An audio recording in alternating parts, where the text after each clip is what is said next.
The 24-21 score wasn't the outcome we wanted, but everyone is talking about the quarterbacks. Andy Dalton finished 3 of 10 for 44 yards. Tanner McKee, 16 of 22 for 173 yards with 2 touchdowns. 2 guys fighting for the same backup job, and they had 2 completely different nights under center. The Birds finished with 301 total yards, while the Patriots countered 388. Hey, it's preseason. The Eagles didn't leave New England with a win, but they did look a lot better from last week. A lot better. First off, entertaining game. Secondly, way more improvement on the offensive side. However, there are some things that were a bit frustrating to watch. Let's talk about it. Welcome to Fourth and Chill.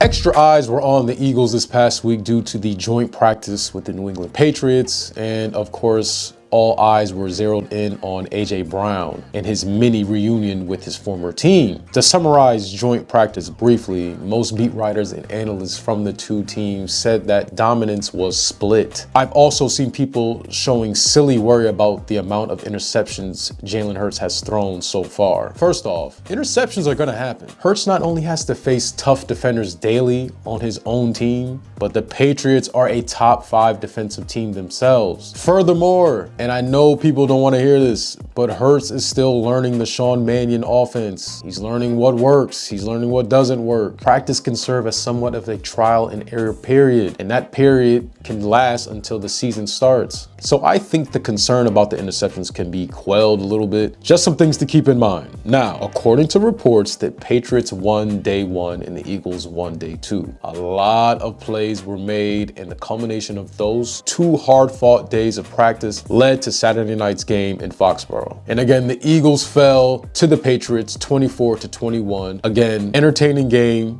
Secondly, way more improvement on the offensive side. Some things that were frustrating to watch. Andy Dalton finished 3 of 10 for 44 yards. Tanner McKee, 16 of 22, 173 yards with 2 touchdowns. Now, here's my take. Tanner definitely outplayed Dalton, but to me, he's still adjusting to what Mannion wants him to do out there, and it's showing. However, I won't complain too much because he did move the ball effectively down the field this time compared to last week, and he for sure separated himself from Dalton. And I think as it currently stands, Tanner might have leapfrogged Dalton as quarterback too. And for the record, I don't know why Howie Roseman traded for Andy Dalton in the first place. He looks terrible out there. But we move on. The defensive backs. Now, I understand that a lot of the defensive backs that played against the Patriots on Saturday night probably won't make the team, but that does raise the concern about depth. And as we know, anything can happen in the NFL. And if one of your starters goes down and has to miss meaningful games, we know that usually is bad news as far as production. Yes, studies have shown he won't be able to replicate starter production more times than not, but it doesn't mean the world is coming to an end, or at least it shouldn't mean that. And if I had to pick a player that helped his case somewhat from Saturday night's preseason game, it would be Shaun Wade. His coverage skills are still a work in progress from what I saw, but he did record his 2nd forced fumble of the preseason, and he's showing good effort constantly. Should the Eagles give him a jersey for the final 53? Let me know your thoughts. So I did say there were plenty of improvements from the offense. And let me say this, the running game will be a strength this season, and that is mainly due to the effectiveness of the offensive line. Shout out to Markel Bell and Willie Lampkin yet again. Those 2 continue to impress me every single day. Both of them had strong performances against New England on Saturday night, and it wasn't just Bell and Lampkin. Jake Majors and Drew Kendall were really good as well. Drew especially, he played left guard and he looked really comfortable out there. Remember, y'all, Landon is coming off a very injury-riddled 2025 season, and according to some reports, he still doesn't look 100% out there. Depth, y'all,